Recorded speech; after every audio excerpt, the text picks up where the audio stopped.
कि जब पूरा र आता था कमर में, रकम में या फिर तो दिक्कत नहीं आती थी, लेकिन जब र मात्रा का रूप ले लेता था राजेश जी, तब आमतौर पर हमने देखा है बच्चे भी गलती करते हैं और पर्सनली हमसे भी कभी-कभी हो जाती थी जब हम विद्यालयों में थे।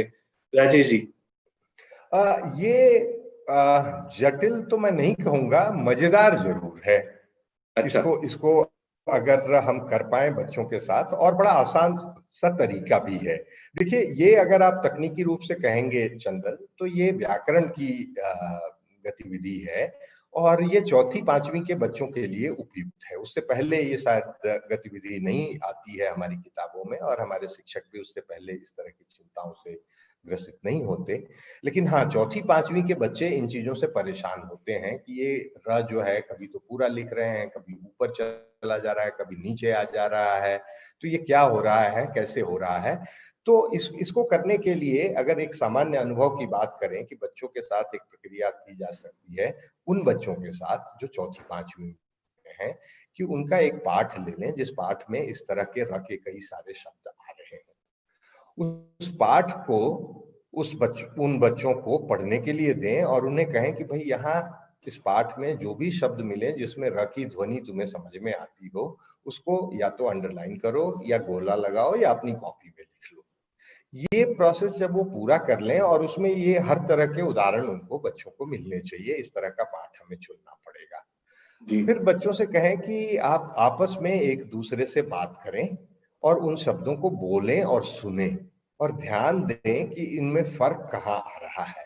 अब अगर आप देखेंगे चंदन, तो ये जो शब्द हैं जिनमें कर्म, जहां र ऊपर की तरफ मात्रा के रूप में दिखाई दे रहा है, इसमें एक्चुअली क और म आपके पूरे हैं, और र आधा है। बच्चों से बातचीत के माध्यम से शिक्षक को इस तरफ इशारा करना होगा। जी, आप सही ये कह रहे जब हैं तक जी राजेश जी। चंदन। संगीता नेगी जी ने बताया है कि जब र का हम जब कक्षा लेते हैं, र की मात्रा के बारे में बताते हैं, तो वो बहुत ही रोचक विषय होता है, और मैंने स्टार्टिंग में अपने संबोधन में बोला कि जटिल हो जाता है। तो बच्चों के लिए वो जटिल ना हो, वो रोचक हो। तो किस प्रकार से संगीता जी ने भी कोशिश की होगी, वो यहाँ साझा कर रही हैं, और आप जिस हिसाब से बता रहे हैं कि कैसे तोड़कर देखना है, तो उसमें हम ज्यादा सुनना चाहेंगे राजेश जी। ये मजेदार इसलिए भी होता है चंदन कि बच्चों को कुछ खोज करने में, और उस खोज के परिणाम तक पहुंचने में एक तरह की आत्मसंतुष्टि मिलती है कि अच्छा आज मैंने ये किया। और बड़ों को भी मिलती है, सिर्फ बच्चों को ही नहीं मिलती। हम जब कोई नई चीज समझ पाते हैं, सीख पाते हैं, तो हमें भी एक एक खुशी मिलती है। और उस खुशी का पता नहीं, मुझे विवरण करना तो नहीं आता, लेकिन उसको हम उसकी अनुभूति हम सबको होगी। तो बच्चों के साथ मिलकर शिक्षक अगर उनकी मदद करें, और बच्चों को इन उदाहरणों के माध्यम से यहाँ तक पहुंचाएं, तो ये देखें, ये सिर्फ वो व्याकरण ही नहीं सीखेंगे, सीखने का आनंद भी लेंगे। और जो शिक्षा के उद्देश्यों का एक महत्वपूर्ण हिस्सा है कि चीजों का विश्लेषण करना, खुद से समझ पाना, उसमें पैटर्न ढूंढ पाना, और उसको फिर जनरलाइज करके किसी निष्कर्ष तक पहुंच पाना, ये प्रक्रिया भी हो रही होगी साथ साथ। वैसे ही अगर आप क्रम में देखें, तो यहाँ र और म तो पूरा है, लेकिन क आधा हो गया है। वो हलंत जो लगा हुआ है वो इस तरफ इशारा कर रहा है। और जैसे ही पहला वर्ण जो है वो आधा हो रहा है, आप देखें तो ये र की मात्रा नीचे चली आ रही है। जब र आधा हो रहा है जो बीच में था, तो र की मात्रा ऊपर जा रही है।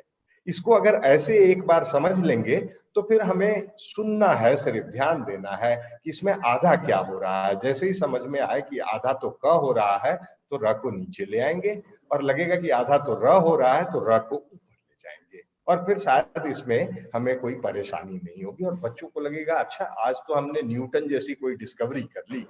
सही कह रहे हैं सर। जब बच्चे इसको अपने ग्रुप में, उपसमूह में, दो दो के उपसमूह ही हो, किताब लेके बैठेंगे और जो शब्द पकड़ेंगे उसको तोड़कर ये उच्चारण करेंगे और लिखेंगे, तो उनको जरूर ऐसी अनुभूति होगी जिसका आनंद अलग है। और हमारे साथ सुनीता गोसेन जी ने बोला है कि भैया कृपा में कृपा ऋषि वाला होना चाहिए। सर इस पे थोड़ा बताइए। हाँ चंदन, इस स्लाइड में भी वो री वाला हमने नीचे लिखने की कोशिश की है। देखिए, आमतौर पे शास्त्रीय जो तरीका है, वो री को हम दूसरी तरह से जो नीचे आया है वैसे ही लिखते हैं।